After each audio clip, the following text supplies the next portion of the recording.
They thought humiliating me would be the end of it. The CEO stood on stage, lips curling with false pride, calling my name like he was announcing a winner. But instead of applause, I got a termination notice. "At will," he said, smiling to the shareholders, "we expect loyalty, but sometimes not everyone makes the cut." The room laughed with him. I didn't. I smiled and walked off that stage without a word, because I already knew what I would do next. #backstory.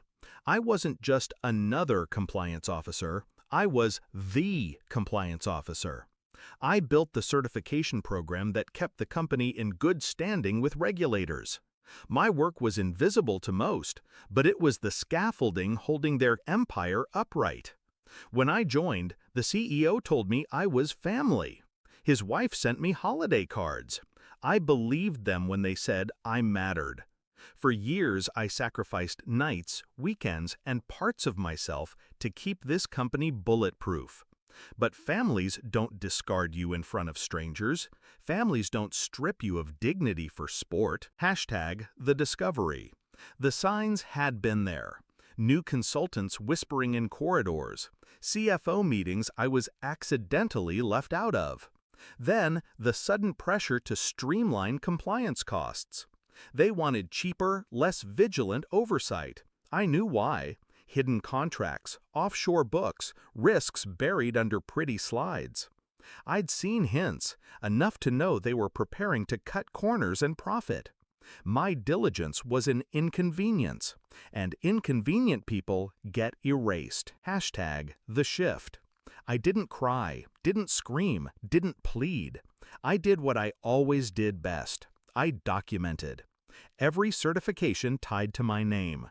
Every regulatory clearance dependent on my active status. The system wasn't just paperwork, it was power. And the moment they cut me loose, I had leverage. The law required a status change. Without me, their certifications were no longer valid. Without certifications, they couldn't operate. And every hour of halted operations cost them $100,000. They handed me my exit papers. I handed them a ticking clock. #the plan. I walked out of that stage, drove home, and filed the status change electronically. One click. That's all it took. The stop work order was triggered instantly. By the time I poured myself a glass of wine, plants were shutting down, shipments frozen, clients notified. The silence of my phone was delicious. By morning, I was summoned. Not politely, dragged. #the confrontation. The boardroom was overflowing, executives, lawyers, assistants scribbling notes as fast as they could. The CEO sat at the head, face red, veins swelling like they might burst. "You cost us millions overnight," he barked the second I stepped in. I stayed silent. "You don't understand the damage you've caused." That's when the company lawyer, pale and sweating, grabbed his arm. "Sir, stop," his voice cracked. "She's the only one who can reinstate certification." The room froze. My power, invisible for years, now sat heavy in the air. I let the silence stretch, watching realization sink into their arrogant faces. For once, they were the ones cornered. #the unraveling. The CEO leaned forward, teeth clenched. "What do you want?"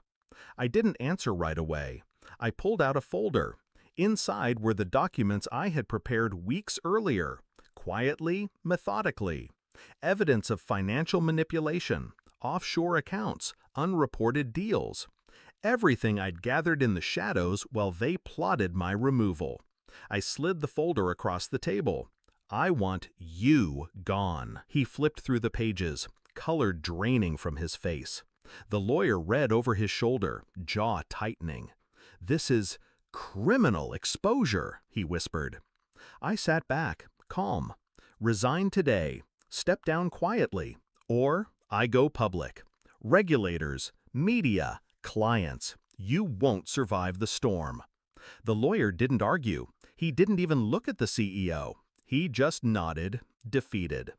The empire he built on arrogance and deceit collapsed in a single room, under my steady gaze. Hashtag the resolution. By the end of the week, he was gone. A resignation letter circulated with the usual corporate spin, spending more time with family.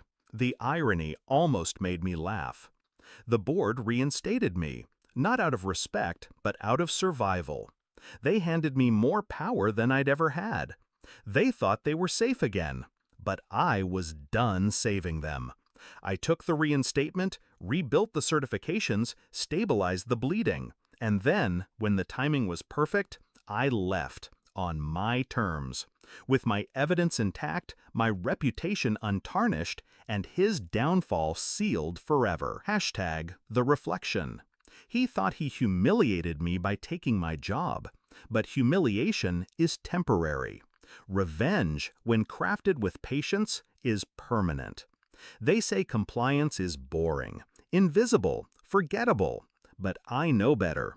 Compliance is leverage. Compliance is power. And when they forced me out, they handed me the very weapon that destroyed them.